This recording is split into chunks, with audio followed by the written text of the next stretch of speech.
Bonsoir, gros plan ce soir sur une filature installée dans l'Allier depuis 3 ans. 1 tonne minimum de laine est produite chaque année à partir des toisons d'alpaga, de moutons, de lapins angora et même de chiens, vous verrez. Notre invité est le fondateur de cette aventure alpaga et filature. Il s'agit de Jean-Paul Cornier. Aujourd'hui, 75 éleveurs de toute la France font appel à cette petite filature qui a permis de créer des emplois également dans l'Allier. Vous avez 2 types d'alpagas, ceux qui ont les cheveux longs, donc les suris, comme Joyeux, le blanc là-bas. Et ici, vous avez les wakayas qui sont un petit peu comme les moutons, ils ont un poil frisé et ils ont une très belle toison, une très belle laine. Produire de la laine d'une grande qualité, pour cela Jean-Paul a sélectionné des animaux provenant des plus beaux élevages de France. Il faut savoir quand même que la laine d'alpaga est une des meilleures laines au monde, qu'elle est très douce, que vous pouvez faire des vêtements très chauds avec, sans pour cela avoir des pulls très très épais par exemple. Me voilà, me voilà. Alors. Donc voilà une laine câblée, Oui. en 2 couleurs, comme on l'avait déterminé. Ah, c'est magnifique. À quelques mètres de l'élevage, cette micro-filature flambant neuve va transformer la laine. Ici, la spécialiste, c'est Joëlle, l'épouse de Jean-Paul, une petite entreprise qui compte déjà 2 salariés formés sur place. Notre but, ça a toujours été de créer de l'emploi, donc on continue. Et notre but, c'est de valoriser un produit qui ne l'est plus aujourd'hui. Aujourd'hui, on envoie nos laines en Italie, en Belgique, en Suisse. Il y a très peu de filatures comme la nôtre en France. Opérationnelle depuis à peine 2 mois, cette filature produit déjà 12 kilos de laine par semaine. Tout est réalisé sur place. Une fois tondues, les toisons sont dépoussiérées, lavées, séchées et aérées. Après l'aération, on va sur les jarreuses. On va enlever le vilain poil, ce poil de sous-couche des animaux qui est un petit peu dur et qui ne serait pas du tout agréable dans la laine. Une fois qu'on est passé à l'éjarreuse, on obtient un joli nuage de laine qu'on va ensuite amener dans notre cardeuse. Et là, c'est là que tout va commencer. La cardeuse va transformer nos toisons en rubans que nous passerons ensuite dans une autre machine où il sera étiré, où il sera peigné pour enfin transformer le ruban en fil. Voilà, une aventure qui ne fait que commencer. Jean-Paul Cornier, bonsoir. Bonsoir Véronique. Alors, vous avez créé Alpaga et Filature avec votre épouse Joëlle, que l'on a vu dans le reportage. Pour la petite histoire, vous êtes également les fondateurs des bougies de charroux, Oui, que votre tout à fait. fils Pierre a repris. Alors, pourquoi vous lancez dans cette aventure d'élevage d'alpaga et puis de transformation de la laine? Alors, 3 ans avant de céder l'entreprise à notre fils, eh bien, on s'était posé beaucoup de questions sur ce qu'on allait faire après. Vous aviez peur de vous ennuyer, en fait?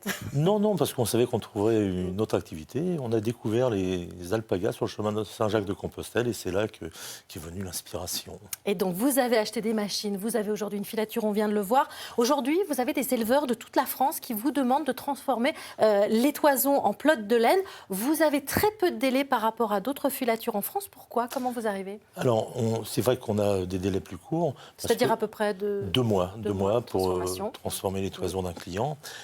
Parce que nous avons embauché 2 personnes qui travaillent avec nous depuis ces 2 années et qui se sont améliorées aussi que vous avez avec formé le temps, aussi qu'on a formé. Enfin, on s'est formés tous en même temps. Et voilà, on est arrivé sur une qualité de travail qui est quand même, on va dire, assez exceptionnelle. Et l'objectif, c'est encore peut-être d'employer, de créer de nouveaux emplois. Pourquoi pas, mais ça, seul l'avenir nous le dira. Ouais. Parce que... Alors, vous transformez la laine d'alpaga, bien sûr, on l'a vu, Oui. de moutons, de chèvres mohair, également de lapins angora. On va voir quelques images réalisées chez un producteur de lapins angora en Auvergne, dans le Cantal, à Pradier. Ces animaux produisent une laine de très haute qualité et extrêmement rare qu'ils perdent naturellement. On l'écoute. Le poil, on le récupère, vous voyez, de cette façon-là. Vous voyez, donc il tombe tout seul, c'est-à-dire tous les 100 jours, le lapin perd son poil, il mue naturellement. Et à ce moment-là, on le récolte. Voilà, et ensuite, vous arrivez justement à faire des pelotes de laine. Tout à fait. Et c'est vrai que c'est une laine qui est d'une excellente qualité, très douce. On vient de voir la laine angora, assez douce, incroyablement fine. Vous travaillez presque tous les types de laine et chose étonnante, même les poils de certains chiens. Expliquez-nous, parce que ça m'a étonné. Oui, on le voit d'ailleurs. Ça, c'est un samoyède. Oui. Alors voilà, ce sont des chiens de traîneau. Oui. Et à contrario, ce sont les seuls chiens qui ne sentent pas le chien lorsqu'on mouille leur laine. Donc il n'y a pas d'odeur et c'est absolument extraordinaire. Et puis c'est une fibre qui va ressembler un peu plus à celle de l'alpaga. Hein, Justement, les qualités des fibres d'alpaga et de lama. alors l'alpaga, le lama, ce sont les seules laines les seules toisons qui soient naturellement hypoallergéniques, 6 fois plus chaudes que le mouton, qui ne grattent pas, ça va même vous caresser si vous avez un pull en alpaga, et qui est déperlante, ça ne prend pas l'eau. D'accord. Alors forcément, c'est plus cher aussi? Bien sûr, mais bon, on appelle cette laine la laine des dieux au Pérou, donc ça justifie un peu le prix. Une pelote de laine, par exemple, que vous produisez en alpaga, c'est combien à peu près le prix? 24 € les 100 grammes. D'accord. Donc ça vous permet aussi, avec 100 grammes, de faire un bonnet, un tour de cou. Alors, on va le voir justement parce que votre épouse Joëlle tricote aussi, hein, après avoir transformé cette laine, et propose des pelotes de laine, justement, que l'on voit ici. Tricote également, là, par exemple, une paire de mitaines. Ça, c'est en alpaga, c'est ça? C'est en alpaga, 100% alpaga, tout à fait. Le petit bonnet en lama. Voilà, des petits bonnets qu'on trouve du coup chez vous. Chez nous, hein, le bonnet, c'est Goliath.